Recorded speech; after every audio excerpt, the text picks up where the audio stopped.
In the land of grills, yes we are. Welcome back, folks. And yeah, we're talking about the Asmoke Essential today. Did a review last week. I'll leave a link down below. It was a pretty complimentary video for Asmoke. I really still think that this Essential is a lot of innovative stuff going on here.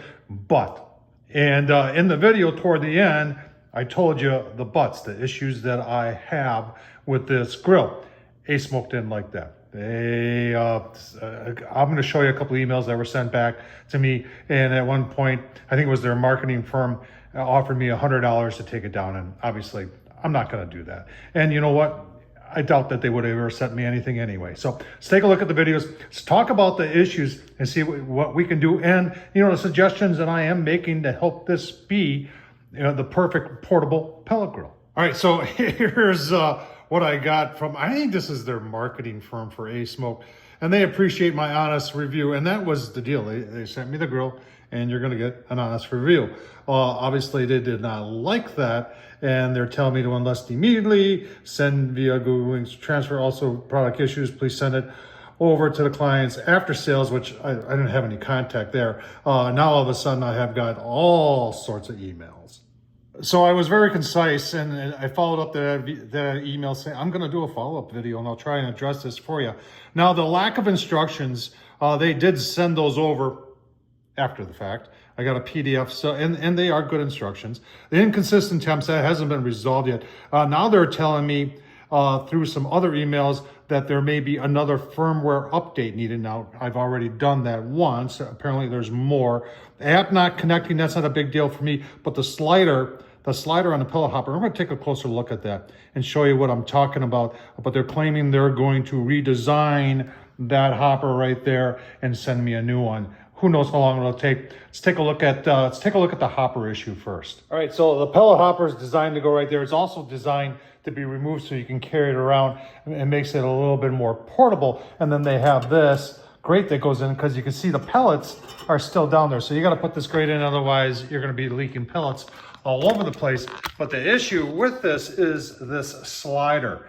So the slider is a great idea, and you can see, slide it out here, how the pellets, I've got it at an angle here. And when you have this attached to the grill, before you take it off the grill, you obviously want to re-engage that there slider. But when you have the weight of the pellets coming back toward you, it doesn't allow this. What happens, it does exactly that. It goes to that side right there. And I tried flipping the thing around and doing all sorts of other things. It needs another, almost like a mid-guide here or something like that. Or this needs to be made out of heavier metal, or it needs a track on the top. I think the track on the top is what it really needs. And it doesn't have that. So, and it's not, it just barely goes through there. It should be at least maybe an inch longer, and then have the ability to attach to something here. But the way they've got it now is once you get this attached, pour pellets in, and then pull this slider out. When you go to put it back in, it's not going to engage right there. It just doesn't work. All right, I got it out, got it engaged in there. Like I said, this is meant to come out. Now I saw another video where someone just hard screwed it in there, and well, then you can't get it out, and that defeats the portability aspect of it. So I'm gonna try sticking it in here and seeing if we can't. I wish I could show you. And then here, we'll try taking it off very carefully. And you can see, you see what I'm talking about here? Is that it doesn't engage the way it should engage. And that's an issue. All right, so inconsistent temps. The first thing that Asmoke told me is that I probably had a pellet jam in here. And I'm pretty positive that I did not have a pellet jam in here. But the next thing that I noticed once I had the instructions was that they had this plate. And this plate goes in like that underneath the hot rod. And that is for when you're not using the Asmoke pellets. Now, I was using the Asmoke pellets So there's a part of me that says, well, I wonder if there's an issue here because I was using, I gotta get the gosh darn thing out. There, because I had this thing in. So, you know, that makes me wanna try it without. All right, so we talked a little bit of connectivity too. Now, here I am, and I've uploaded and downloaded and deleted the Asmoke app, and right now it looks like I may be connected. So it is pretty much showing me what's on there. We're gonna try it here, see what happens. All right, so I'm thrilled about this. Like I said, we're gonna make progress here. We're gonna work through with the Asmoke people. Now, they didn't really do anything to help me here. I just kept on deleting the app and re-uploading, and it's working. So you can see I've got that thing off, and we've got the Asmoke pellets in there, and we're just gonna see, you know, how it does and see if it's more consistent. You know, I don't know what's going on here, but it's been running for a while, and auger's not turning the blowers on, but nothing's happening. All right, it went offline again. I'm gonna turn this, see, and then it came back on. That is so strange.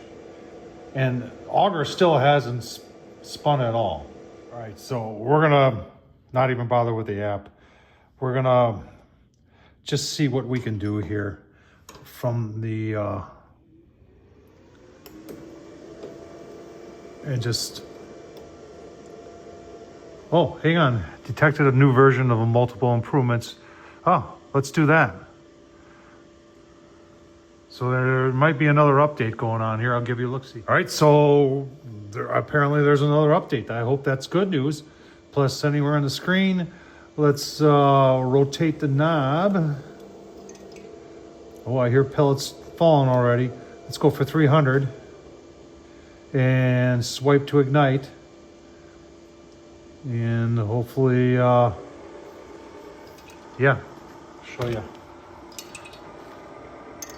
Pellets are dropping. See what happens. All right, it's trying to get going here, but it's flooding the hopper, the burn pot with pellets. So once and if this does go, it's gonna be, yeah, it's gonna overshoot big time. Getting closer to fire, and there it is. Let's get everything on there, get it buttoned down, see what it does. Got a ton of smoke pouring out at 192 degrees. All right, like I said, it flooded the burn pot, and now it's trying to bring itself down, but it's set at 300, and it's 60, well, you can see how far over it is.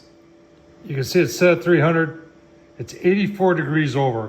Come on, Asmoke. That's even with a firmware update.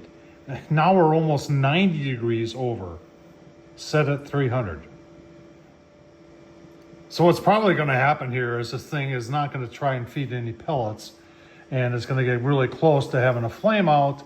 It may have a flame out, or then it'll fire up and go even higher. It'll just be the seesaw type thing between low and slow. But we'll keep on going and give you a look-see. It's been about 4 minutes now.